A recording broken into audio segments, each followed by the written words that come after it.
Hi ಎಲ್ಲರಿಗೂ Soumya's world ಚಾನಲ್ಗೆ ನಿಮ್ಮೆಲ್ಲರಿಗೂ ಸ್ವಾಗತ. ಹೇಗಿದ್ದೀರಾ? ಎಲ್ಲರೂ ಚೆನ್ನಾಗಿದ್ದೀರಾ ಅಂತ ಅನ್ಕೋತಾ ಇದ್ದೀನಿ. ಮೀಶೋದಿಂದ ಒಂದು ಡ್ರೆಸ್ ಆರ್ಡರ್ ಮಾಡಿದ್ದೆ ನಾನು. ಬಂದು 2-3 ದಿನ ಆಯಿತು.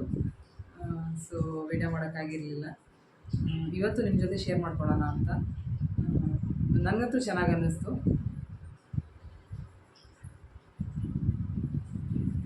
ಇದು ಕುರ್ತಾ, ಇದು ಕಾಣಿಸ್ತಿರ್ಬೋದು ಅಂತ ಅನ್ಕೋತೀನಿ.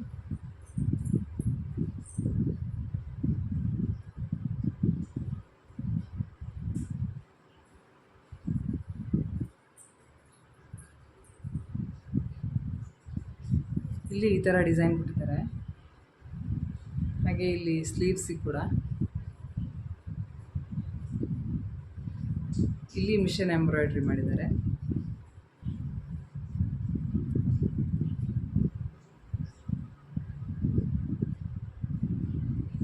ನನಗೆ ಇಷ್ಟ ಆಗಿದ್ದು ಇದು ಮಿಷನ್ ಎಂಬ್ರಾಯ್ಡ್ರಿ ಮಾಡಿದಾರಲ್ಲ, ಅದು ತುಂಬ ಇಷ್ಟ ಆಯಿತು ನನಗೆ. ಹಾಗೆ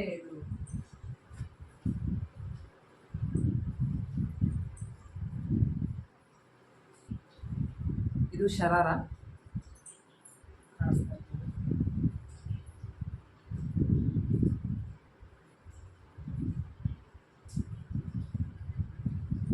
ಇಲ್ಲೂ ಕೂಡ ಅದೇ ಥರ ಲೇಸ್ ಟೈಪ್ ಕೊಟ್ಟಿದ್ದಾರೆ. ಆದರೆ ಇದು ಮಾತ್ರ ಮಿಷನ್ ಎಂಬ್ರಾಯ್ಡ್ರಿ ಅಲ್ಲ, ಇದು ಪೇಂಟು ಅಂದ್ಕೊಂಡಿದ್ದೀನಿ. ಪ್ರಿಂಟ್ ಟೈಪ್ ಇದೆ ಇದು. ಗೊತ್ತಿಲ್ಲ, ವಾಶ್ ಮಾಡಿದ್ರೆ ಹೋಗುತ್ತೆ ಇಲ್ವಾ ನನಗೆ ಗೊತ್ತಿಲ್ಲ. ನಾನಿನ್ನೂ ವಾಶ್ ಮಾಡಿಲ್ಲ ಅದು.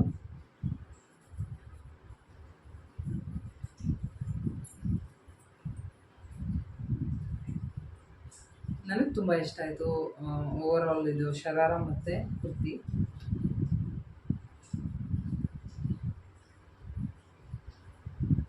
ಕಲರ್ ಕಾಂಬಿನೇಷನ್ ತುಂಬ ಚೆನ್ನಾಗಿದೆ ಅಂತ ಅನ್ನಿಸ್ತು. ನಿಮಗೇನು ಅನ್ನಿಸ್ತು ಈ ಡ್ರೆಸ್ ಬಗ್ಗೆ ಅಂತ ನನಗೆ ಕಮೆಂಟ್ ಬಾಕ್ಸಲ್ಲಿ ತಿಳಿಸಿ. ಈಗೆಲ್ಲ ಇನ್ನೂ ಶುರು ಆಗಿಲ್ಲ, ಬಟ್ ಇವಾಗಲೇ ವೆದರ್ ಚೇಂಜ್ ಆಗಿಬಿಟ್ಟು ಆಲ್ರೆಡಿ ಇವಾಗಲೇ ಸ್ಟಾರ್ಟ್ ಆಗ್ತಿದೆ. ತುಂಬ ಬಿಸಿಲಿದೆ. ಹಾಗಾಗಿ ತುಂಬ ಹಳೆಯ ಕಾಲದ ಡ್ರಿಂಕ್, ಕೆಲವರಿಗೆಲ್ಲ ಗೊತ್ತಿರಬಹುದು. ಅದನ್ನು ನಿಮ್ಮ ಜೊತೆ ಶೇರ್ ಮಾಡ್ಕೊಳ್ಳೋಣ ಅಂತ. ಸೊ ಅದನ್ನು ನಿಮ್ಮ ಜೊತೆ ಶೇರ್ ಮಾಡ್ಕೊತೀನಿ. ಬನ್ನಿ ಹೇಗೆ ಮಾಡೋದು ಅಂತ ತೋರಿಸ್ತೀನಿ. ಫ್ರೂಟ್ಸ್ ಏನಾದರೂ ಇಲ್ಲದಿದ್ದರೆ ಇದನ್ನು ಮಾಡ್ಕೊಂಡು ಕುಡಿಬೋದು ಆರಾಮ್ಸೆ. ಮೊದಲು ಅದನ್ನು ಹೆಸರು ಕಾಳನ್ನು ಸ್ವಲ್ಪ ಫ್ರೈ ಮಾಡ್ಕೋಬೇಕು. ಹಾಗಾಗಿ ನಾನು ಒಂದು ಬಾಣಲೆ ಇಟ್ಕೋತಾ ಇದ್ದೀನಿ. ಬಾಣಲೆ ಇಟ್ಬಿಟ್ಟು ಅದಕ್ಕೆ ಹೆಸರು ಕಾಳನ್ನು ಹಾಕೋತಾ ಇದ್ದೀನಿ. ಇದನ್ನು ಎಷ್ಟು ಫ್ರೈ ಮಾಡಬೇಕು ಅಂತ ಹೇಳಿದ್ರೆ ಅದು ಅದರದ್ದು ಪರಿಮಳ ಬರುತ್ತೆ, ಅಲ್ಲಿ ತನಕ ಅದು ಸ್ವಲ್ಪ ಫ್ರೈ ಆಗಬೇಕು. ಸ್ವಲ್ಪ ಕಲರ್ ಕೂಡ ಚೇಂಜ್ ಆಗುತ್ತೆ ಹೆಸರು ಕಾಳದು, ಅಲ್ಲಿ ತನಕ ಫ್ರೈ ಮಾಡ್ಕೋಬೇಕಾಗುತ್ತೆ. ಈ ಒಂದು ಜ್ಯೂಸನ್ನು ತುಂಬ ಹೀಟ್ ಆದವರು ಕುಡಿದ್ರೆ ತುಂಬ ಬೇಗ ತಂಪಾಗುತ್ತೆ. ಈಗ ಆಲ್ರೆಡಿ ಫ್ರೈ ಆಗ್ತಾ ಬಂತು. ಫ್ರೈ ಆದ ತಕ್ಷಣ ಈ ಥರ ಕಲರ್ ಚೇಂಜ್ ಆಗುತ್ತೆ, ಗೊತ್ತಾಗುತ್ತೆ ನಮಗೆ ಫ್ರೈ ಆಗಿದೆ ಅಂತ. ಇವಾಗ ಫ್ಲೇಮನ್ನು ಆಫ್ ಮಾಡಿದ್ದೀನಿ. ಇದನ್ನು ನಾನು ಗ್ರೈಂಡರಲ್ಲಿ ರುಬ್ಕೋತಾ ಇದ್ದೀನಿ. ಯಾಕೆಂದರೆ ಗ್ರೈಂಡರಲ್ಲಿ ರುಬ್ಬಿದ್ರೆ ನುಣ್ಣಗೆ ಆಗುತ್ತೆ, ಅದು ಫಿಲ್ಟ್ರ್ ಮಾಡೋ ಹಾಗಿಲ್ಲ ಈ ಜ್ಯೂಸನ್ನು. ಹಾಗಾಗಿ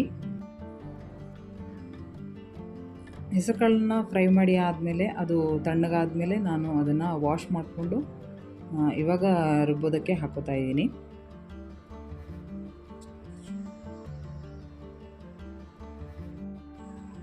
ರುಬ್ಬೋದಕ್ಕೆ ಎಷ್ಟು ನೀರು ಬೇಕೋ ಅಷ್ಟು ನೀರನ್ನು ಹಾಕ್ಕೊಂಡು ರುಬ್ಕೋತಾ ಇದ್ದೀನಿ.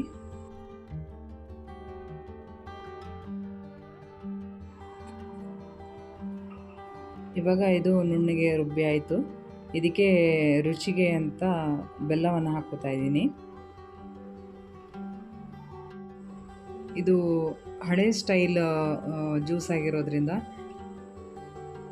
ಅವರೆಲ್ಲ ಜಾಸ್ತಿ ಬೆಲ್ಲವನ್ನೇ ಯೂಸ್ ಮಾಡ್ತಿದ್ರು. ಹಾಗಾಗಿ ಇದು ಟೇಸ್ಟ್ ತುಂಬ ಚೆನ್ನಾಗಿ ಬರುತ್ತೆ ಅಂತ.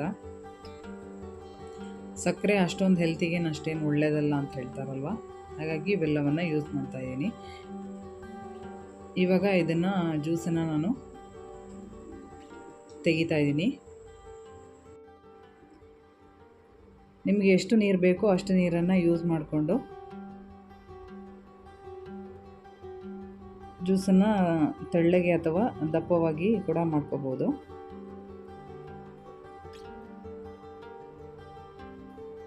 ಇದು ಇನ್ನೂ ಕೂಡ ನೀರು ಹಾಕಬೇಕು. ಇದಕ್ಕೆ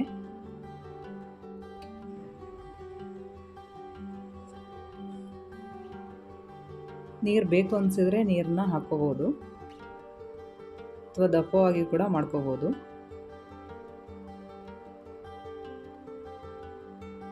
ಇವಾಗ ಇದು ಕುಡಿಲಿಕ್ಕೆ ರೆಡಿಯಾಗಿದೆ ಜ್ಯೂಸು. ಒಂದು ಚಿಟಿಕೆ ಉಪ್ಪನ್ನು ಹಾಕೋತಾ ಇದ್ದೀನಿ ನಾನು.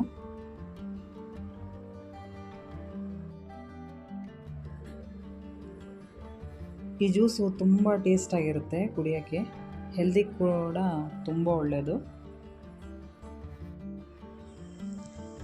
ಬೇಸಿಗೆ ಕಾಲ ಶುರುವಾದಾಗೆಲ್ಲ ನಮ್ಮಮ್ಮ ಇದೇ ಡ್ರಿಂಕನ್ನು ಮಾಡಿಕೊಡ್ತಾಯಿದ್ರು. ಇದು ಮತ್ತು ರಾಗಿ ನೀರು ಅಂತ ಹೇಳ್ತೀವಿ ನಾವು. ಇದೇ ಮೆಥಡಲ್ಲಿ ಮಾಡ್ತೀವಿ ರಾಗಿಯನ್ನು ಕೂಡ.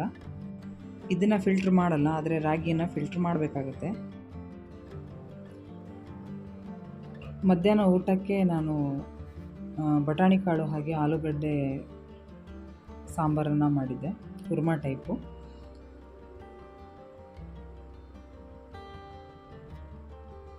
ಆಮೇಲೆ ಇವಾಗ ಸಾಂಬಾರೇನು ರೆಡಿ ಆಯಿತು. ಇವಾಗ ಪಲ್ಯ ಒಂದು ಮಾಡೋದು ಬ್ಯಾಲೆನ್ಸ್ ಇದೆ.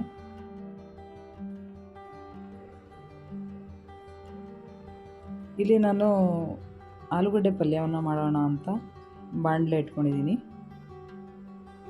ಅದಕ್ಕೆ ಸ್ವಲ್ಪ ಎಣ್ಣೆ, ಸಾಸಿವೆ, ಸ್ವಲ್ಪ ಜೀರಿಗೆ ಹಾಕ್ಕೊಂಡಿದ್ದೀನಿ. ಹಾಗೆ ಸ್ವಲ್ಪ ಕಡಲೆಬೇಳೆನೂ ಕೂಡ ಹಾಕೋತಾ ಇದ್ದೀನಿ. ಇದು ಸ್ವಲ್ಪ ಫ್ರೈ ಆದಮೇಲೆ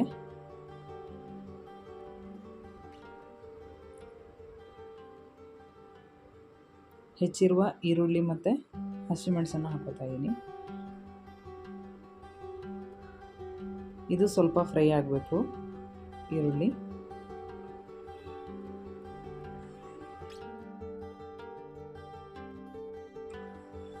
ಈರುಳ್ಳಿ ಎಲ್ಲ ಫ್ರೈ ಆದಮೇಲೆ ಇವಾಗ ಇದಕ್ಕೆ ನಾನು ಹೆಚ್ಚಿರುವ ಆಲೂಗಡ್ಡೆನ ಹಾಕೋತಾ ಇದ್ದೀನಿ. ಸಿಂಪಲ್ ಆಗಿರೋ ಪಲ್ಯ ಮಾಡ್ತಾ ಇದ್ದೀನಿ. ಮಸಾಲ ಐಟಮ್ ಏನು ಸೇರಿಸ್ತಾ ಇಲ್ಲ. ಇಲ್ಲಿ ಹಸಿಮೆಣಸಿನ ಖಾರ ಇದೆಯಲ್ವ, ಹಾಗಾಗಿ ಚೆನ್ನಾಗಿ ಮಿಕ್ಸ್ ಮಾಡಿ ಆದಮೇಲೆ ಎಷ್ಟು ಬೇಕೋ ನೀರು ಅಷ್ಟು ಸೇರಿಸ್ಬಿಟ್ಟು ಲಿಡ್ ಕ್ಲೋಸ್ ಮಾಡಿ ಬೇಯಕ್ಕೆ ಬಿಡ್ತೀನಿ.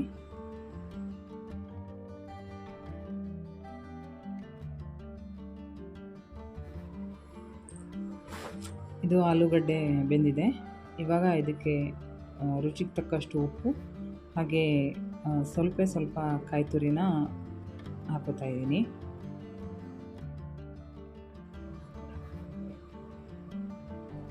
ಚೆನ್ನಾಗಿ ಮಿಕ್ಸ್ ಮಾಡಿಬಿಟ್ಟು ಒಂದೆರಡು ನಿಮಿಷ ಹಾಗೆಯೇ ಲಿಡ್ ಕ್ಲೋಸ್ ಮಾಡಿಬಿಟ್ಟು ಬಿಡ್ತೀನಿ. ಉಪ್ಪು ಎಲ್ಲ ಚೆನ್ನಾಗಿ ಎಲ್ಲ ಕಡೆಯೂ ಸ್ಪ್ರೆಡ್ ಆಗಲಿ ಅಂತ. ಇವಾಗ ತುಂಬ ಸಿಂಪಲ್ಲಾಗಿ ಪಲ್ಯ ರೆಡಿಯಾಗಿ ಹೋಯಿತು. ಊಟ ಎಲ್ಲ ಮುಗಿಸಿ ಆದಮೇಲೆ ಸಾರಿಗೊಂದು ಫಾಲಿಂದ ಹೆಮ್ಮಿಂಗ್ ಮಾಡೋದಿತ್ತು.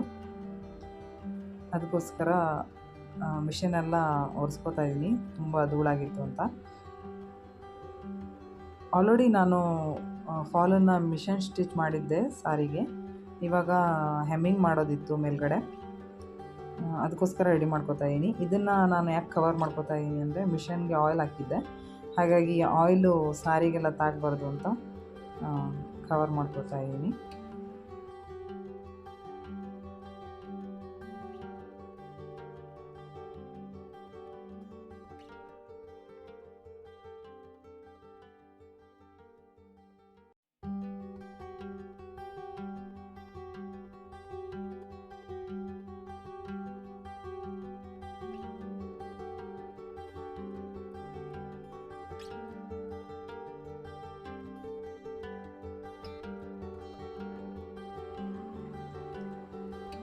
ಮೇಲ್ಗಡೆ ಸಾರಿಗೆ ಹೆಮ್ಮಿಂಗ್ ಮಾಡಬೇಕಾದ್ರೆ ಸಾರಿನ ಕರೆಕ್ಟಾಗಿ ಇಟ್ಕೋಬೇಕು.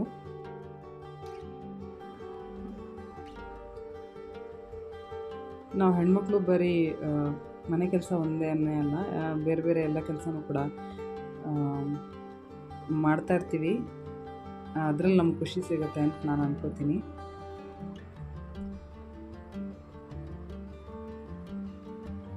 ಟೈಮ್ ಇದ್ದಾಗ ನಮ್ಮ ಇಂಥ ಕೆಲವು ಚಿಕ್ಕ ಪುಟ್ಟ ಕೆಲಸಗಳನ್ನು ನಾವೇ ಮಾಡಿಕೊಂಡ್ರೆ ನಮಗೂ ಖುಷಿ ಇರುತ್ತೆ.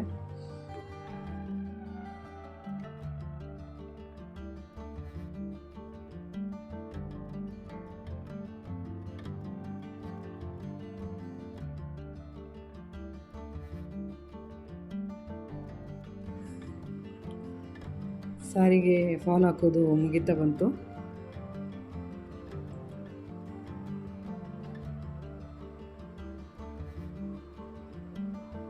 ಫಾಲ್ ಹಾಕಿದ್ದು ಮುಗಿತಾ ಇದ್ದಾಗೆ ಕರೆಂಟ್ ಕೂಡ ಹೋಯಿತು.